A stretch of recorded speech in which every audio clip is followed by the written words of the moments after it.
வணக்கம். செய்திகளை விரிவாக பார்ப்பதற்கு முன்பாக முதலில் தலைப்புச் செய்திகள்.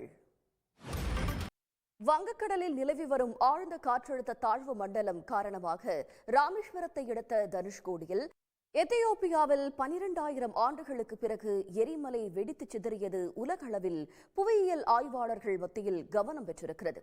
இதற்கான காரணம் என்னவென்று விரிவாக பார்க்கலாம். செய்திகளில் தொடர்வது சிறிய இடைவேளை. இனி தமிழ்நாட்டின் முக்கிய நிகழ்வுகளை எக்ஸ்பிரஸ் செய்திகளாக பார்க்கலாம். துணை முதலமைச்சர் உதயநிதி ஸ்டாலின் தலைமையில் செஸ் ஒலிம்பியாட் முதல் ஃபார்முலா 4 கார் பந்தயம் வரையில் பல்வேறு சர்வதேச போட்டிகளை நடத்தி விளையாட்டுத் துறையில் தமிழ்நாடு உலக அளவில் உயர்ந்து நிற்கிறது. விளையாட்டுத் துறையின் பொற்காலம் என்று கூறும் அளவுக்கு நடந்த போட்டிகளை இப்போது பார்க்கலாம். ஹாங்காங் அடுக்குமாடி குடியிருப்பில் நேரிட்ட பயங்கர தீ விபத்தில் உயிரிழந்தவர்களின் எண்ணிக்கை 44ஆக அதிகரித்துள்ளது. 300 பேரை காணவில்லை என்று கூறப்படுவதால் உயிரிழப்பு மேலும் உயரக்கூடும் எனவும் அஞ்சப்படுகிறது. இனி முக்கிய நிகழ்வுகளை விறுவிறு செய்திகளாக காண்போம்.